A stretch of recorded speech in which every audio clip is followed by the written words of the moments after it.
Hello everybody and welcome back to my channel. I hope you guys are having a lovely, wonderful, fantastic day. It has been multiple days since I filmed anything. Not sure why. Every now and then I just get like really nervous to film and then I don't. But today I have like just so many boxes sitting around me that I figured I should finally get into some of these. So I'm gonna go ahead and get into a box that I have never unboxed on this channel, and I think it's like a fairly new-ish subscription. So that should be fun, and I have two of them because of forgetfulness. So the box that we're going to be unboxing today is the Glow Addict Beauty box, and I do have two of these and I have no idea which one is from what month. Oh good, they have dates on them, thank goodness. So when we start the unboxing, I'll do last month's first and then I'll move on into this month's, but if you're only interested in this month's unboxing, I will definitely have a timestamp for that. Alright, so yeah, I just went ahead and took a couple little notes here about the box because of lack of sharp memory. So we actually have two different like options for this box. There is a Glow Addict Beauty bag, which is a little less expensive. It is $13.99 a month, and inside you're supposed to get 4 to 6 luxury and full-size products. And then we have the Glow Addict Beauty box, which is what I have here in front of me, and that is a little bit more expensive. It is $18.99, but you get 5 to 7 products for an over $80 value, but there is also $3 shipping. I had to go like through the whole process again to figure out if there was shipping, and there is, which brings the total to $21.99. So we're like kind of edging into like BoxyCharm price territory there, which I personally really like BoxyCharm. So when I'm like comparing a box that is very similar in like stuff inside and price, it's kind of hard not to compare them. I notice that like my box cutters just are dwindling. I don't take them anywhere. Where are they going? I've got this big guy left. All right, so the very first box here seems to be pretty packed with stuff. On the top, we have a little card that'll tell us the prices and all the stuff on the inside. Oh, okay, so I'm just gonna go ahead and start with probably my least favorite thing in the box. We have eyelashes, and you know, I'm trying to get a little bit like more used to putting them on because I do really make eye looks look better, but they're just a pain in the rear. But these particular lashes are from Ruby May, which is a brand I've never actually heard of before, and they look real full. They also seem to have a fairly thick band on them. These are in the style 3D06. I don't know why I felt it necessary to smell the eyelash. These do look like a really nice shape, and they are like nice and thick and full. But there you go, that's what she looks like. Okay, so next up we actually have some brushes from the same brand, Ruby May. I've never heard of them before, but I do love me some brushes. They are very lightweight. They feel like they have a little like plastic bottom to them. Oh, we got hairs flying. All right, so this one already did have like a bit of shedding when I was, oh, there goes another. Oh, that one's shedding pretty good. It's like part fuzz flying out and part like actual little pieces of hair flipping off. Oh, where's all that fuzz coming from? There is not much in the way of information about these little guys, but this one is a 222 and this one is a 224. They have very similar shapes. This one's just a little bit more fluffy. How is there that much fuzz in one brush? But I do like the shape of these. I think that would be nice for like blending out in the crease and stuff, so I will give these a try. The camera looks real weird. I'm sorry about that. When I don't film for a long time, I don't remember how technology functions. Not that I even know how to do it in the first place, but like after a while of not filming, it's real bad. Alrighty, so next up here we have something from Cass Cosmetics. Again, not a brand I've heard of before, but Cass makes me think of Castiel from Supernatural. And this is a liquid eyeliner. Oh, I wasn't expecting that just like based on the shape of the box. Ooh, it's one of these little guys. So here we have the liquid liner. Mine is in the shade Midnight. And this has like a little foam tip to it. I was almost expecting like a tiny brush, but it is like a little foamy thing. Oh, okay. It is pretty pigmented, very black. And I don't really see it running into like my little fine lines or anything. I mean, pay no never mind to this. That's just bad swatching technique. But it seems like you can get a pretty decently thin, fine, defined thin defined line. Also dries very quickly and it doesn't seem to be smudging, so that could be pretty nice. Alrighty, next up here we have something from Rude Cosmetics, and I've actually heard of this brand before. They sent me several emails, and this is a goddess-like facial shimmer. I got mine in the shade Rhea. So it comes in a little squeezy tube like this. Is that upside down? Yes, it is. Okay. Ooh, we got squeezed a little bit hard there. Oh, She's thick. Wow, that is incredibly thick. Oh, it smells like Barbie dolls. So here's the face shimmer, and I don't 100% know what you would use this for. I'm gonna assume kind of like a cream blush maybe, because this is way too pink to just like give an overall glow or use as, well, I guess you could use it as highlight depending on like what you're going for. This is something I probably myself personally wouldn't get too much use out of unless I was doing like a, I don't know. I don't really use cream blushes too much. Oh, okay, so yet again we have another product here from Ruby May, but this is the Festival Days palette. Seems to be very heavy, which is nice. Oh, the packaging on it is pretty decent, kind of like a thick plastic. Oh, I actually wasn't expecting that from the outside because like it has like pink palm trees and stuff on it. I was expecting more of like a pinky palette, but this actually has some really interesting colors. Oh, so this is definitely a bit of a different color scheme, but I really like it. I obviously love like the warm tone shadows because that's like all I wear, but I do like that they threw in some of these like greeny colors over here to kind of give it a different look. It also looks like the pans pop out of here in case you want to like put them in a different palette or something. This one flipped upside down and I like literally can't get it out. Also, on all the bottoms of the pans, they do have the shade names, which makes it just a little bit difficult because the shade names are literally nowhere else besides like the bottom of the pan. Oh, I swatched that right on top of that face shimmer. Let's try that again. Oh, okay. A little bit on the powdery side, but the colors themselves are really nice. They did swatch maybe just a tiny bit patchy, but I'm sure they would look a bit different with an actual brush application. So I do actually really like the color scheme of this palette. I'm just interested in trying it out since I've never heard of Ruby May before. Oh, okay. There's still two things left inside of the box. So the first thing we have here, it's a broccoli mask. I just did a try on the other day with a broccoli mask and I was like, oh, I've never heard of a broccoli mask before. And now I have another one. So cool. Okay, so this is from Tony Moly and this is the I'm Real Broccoli Sheet Mask for Vitality. And I have heard of Tony Moly before, but fun. That other mask actually really did make my skin like super plump and damp. So hopefully this one is good as well. And then finally, the last little guy in here is from Appeal Cosmetics and Maybe I think I might have heard of this one before, but this is a holographic lip gloss. I'm not 100% sure if this is something I would pick out for myself. Maybe they were trying to go for like a little bit of a festival theme with like the face shimmer, the holographic lip gloss, and the festival palette because, you know, the Coachellas. People are like all about, you know, making interesting makeup and outfit choices to go to Coachella, so maybe that's what they were going for here. This is something though that I think I'm going to keep locked away. That's not what I intended to say. This is one that I think I'm gonna keep like wrapped up and stuff, and I'm just gonna pass this along to somebody else because I can definitely see myself like not reaching for this. Okay, so box number one is done, and let me dig, I buried the card, so let me dig out the card here. Ow. Okay. All right, so here is a little card that'll tell us all of the prices for the items that we just went through. Apparently, the Appeal holographic lip is $21, which I think is that's a pretty penny for a lip gloss. Then we have the Cast Cosmetics liquid liner, which is $19. Then we have the Tony Moly sheet mask, which is $6. The Ruby May Festival Days palette, which is $28.50. Again, potentially just like a little bit on the expensive side, just because, you know, you can get Morphe palettes like this for, actually, I'm not 100% sure how much Morphe palettes are, but I don't think they're $28.50 for like the size. Oh my goodness. Okay, then we have the two Ruby May brushes. Apparently these are $23 for the duo.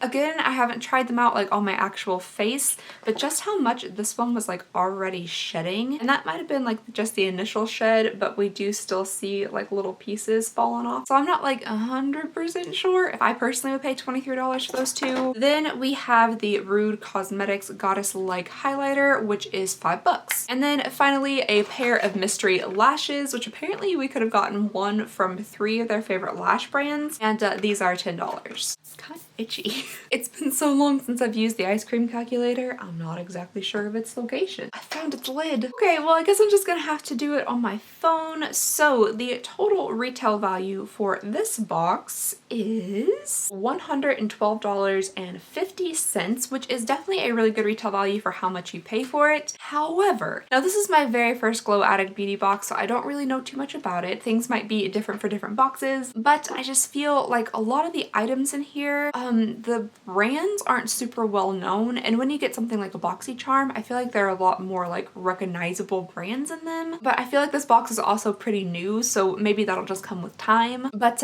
yeah, let's go ahead and get on into this month's box and see what is inside. Maybe we can see like some differences between last month and this month. But let me know what you guys thought about that first box. Would you pay the $21.99 for it, or would you maybe go with something else like BoxyCharm? We get out the big boy here. Oh, that's interesting. And now the very first thing is this. This looks kind of like the little makeup eraser that I've been using, which is actually fantastic. If you hate washing your face and you get a makeup eraser and some micellar water, it just swipes that makeup right off, which is really nice. And then I guess technically you still have to like kind of wash your face with soap and stuff, but at least the makeup's gone. Oh, that is insanely soft. We do have a bit of shedding already going on here, but I'm sure like the first time you wash this, that'll probably go away. Oh, look at the fuzzes fly. So this is nice, and it's also a bit bigger than the makeup eraser that I'm currently using because mine's like half of this, so it'll be nice to have a little bit more surface area to get my whole big old head. Alrighty, next up in here we have something from, oh, Naked Cosmetics. I've actually heard of Naked Cosmetics before. I was a little bit confused because there's literally nothing on the top of it, and typically products will have like, you know, the brand or something on it, but it doesn't. This I think I'm sucking in makeup eraser. Alright, so this is a HD finishing powder in the shade Banana. That reminds me of that like big makeup trend, like the Kim Kardashian makeup trend where she had just had like yellow triangles underneath her eyes, and everybody was using that like Bill Nye or whatever powder. No bananas to be detected. So there is the powder on my hand. It is very, very soft, and I like the color of it. I think it will go nicely with my pale pasty skin. It's not too on the yellow side. It's actually pretty neutral looking, but I'm wondering if it would have flashback. Like even just kind of catching it in the light, you can kind of see that it's a little bit ghostly looking. Okay, so the next thing we have in here is from Sonia Kashuk, and I do believe I have heard of this brand before, but never tried anything from them. I think they're brushes maybe are supposed to be good. I feel like I've heard Tati say that before. But this is a twist up long wear gel eyeliner. That seems too dangerous. Oh, I can't get into it. Do I not have a pair of scissors literally anywhere? Haha. That was a struggle. All right, so now we have the Black Diamond 02 Sonia Kashuk. Okay, so here we have the Black Diamond 02 Sonia Kashuk gel liner. It's sparkly. There are like little sparklies. Oh, Black Diamond. That makes sense. Little sparklies inside of it. It did go on pretty like creamy. Probably would have been even better if it was like, you know, I was able to, you know. But yeah, so there's that. I feel like me struggling to get it out of the package wouldn't have broken it like that because, you know, it was inside of its little package. And it also appears that that is like the very end of the eyeliner it has to offer. So you only get like that much inside of there. All right, so next up in here, we have another thing from Ruby May, and this is the Glossy AF in the shade Santa Cruz. And this is just kind of like a neutrally brown lip gloss. Oh, smells very, very much like vanilla. Makes me slightly hungry. A little bit on the sticky side, but it does seem to have some good pigment to it. It almost like covered up the pink I was wearing when I like first put it on. All right, so the next thing we have here is from Sourmay Cosmetics, which I also think I've heard of before. This is the Lip and Cheek Velvet Stick in the shade Naughty. I don't know why I instantly went into like British nanny voice when I said that. So this is the color of the little lip and cheek stick here. It's kind of like a shimmery bronzy copper, and this is something that I most likely would not get any use out of. Again, I'm not huge into like cream blushes, and this isn't a color I really wear on my lips, so I think I'm just gonna go ahead and pass this along to somebody else. Oh my. The next thing we have here is another pair of lashes, and these are the Jackie Love Faux Mink lashes, and my goodness, are they lashes. These are massive. Look at these things. They're like a full inch long. Maybe they just look really big to me because I'm not really used to wearing a lot of fake eyelashes. Again, pretty soft. And it does seem like pretty nice and flexible. They just seem massive to me. I don't know. All right, and the very last thing in here is a crown palette, but it just makes me like really happy how nicely it fits in the bottom of this box. So this is a Crown Pro palette, and I have heard of Crown before, but I've pretty much only tried their brushes. We get them pretty often in like subscription boxes. This has an outer like cardboardy packaging. All right, and here is the inside of the palette. It kind of looks like a box of Crayola or something. There are a lot of colors going on here. There are a lot of interesting colors as well. We have like a dark blue, a gold, purple, kind of like an aqua-y color. I'll try a couple of these little guys out. Not really soft to the touch, I gotta say. A little bit powdery on the swatch there, but I mean, they're definitely getting some color from them. I just wonder how they would apply with like actual brushes. It seems like this gold dissipated very, very quickly, so you probably have to put it over top of like maybe some type of eye primer or like a sticky base to actually keep it in place. Okie dokie, so is everything that came in the box. I definitely was like aware of more of the brands in this box than I was in the last box. However, they might not be like my favorite brands, but let's go ahead and get an idea of the full size price. All right, so we have the Ruby May Gloss, which is $18. Again, maybe a little bit expensive. Maybe Ruby May is just like an expensive brand. I don't know. Then we have the big old lashes here, which are $15. The Crown is $16. 16 color chroma palette, which is $12. The Sorbet Velvet Lips and Cheek Stick, which is $19. The Sonia Kashuk eyeliner, which originally was $10, but it bit the dust pretty quickly. Then the Naked Cosmetics Banana Finishing Powder is $23. Wow, a lot of money. That's kind of a small little pot there. And then finally, the Lashy Box Makeup Removing Cloth is $5. So that is actually quite a bit more inexpensive than the makeup eraser. So hopefully it does just as good of its job. And all together, we have a total retail value of... Oh, okay, so the retail value of this box is actually a lot less than the previous box. It is $84. I don't know, I can't exactly determine which box I like better. I did like some of the items inside this box. Unfortunately, like the eyeliner bit the dust. Okay, I like the first box better, I'm pretty sure. The eyelashes were in much better shape in that no eyeliners were harmed in the unboxing of that box. I do really like the little makeup eraser in this, and I think I will get use out of this powder, but some of the things like the little lip and cheek stick I'm definitely passing along. I also think I liked the palette in the first box better. I don't know, neither box for me was like a home run, hit it out of the park kind of thing. I definitely would have preferred like maybe a BoxyCharm over these, but I would love to know what your all's thoughts and opinions. Please let me know what you guys think about this box down below in the comments. Whatever you guys think and feel, leave me down below in the comments. And yeah, I guess that's all I have for you guys today. So just thank you so very much for watching. Please go ahead and subscribe if you do not mind. It would mean the absolute world to me. And I hope you guys have a lovely, wonderful, fantastic day, and I'll see y'all next time. Bye!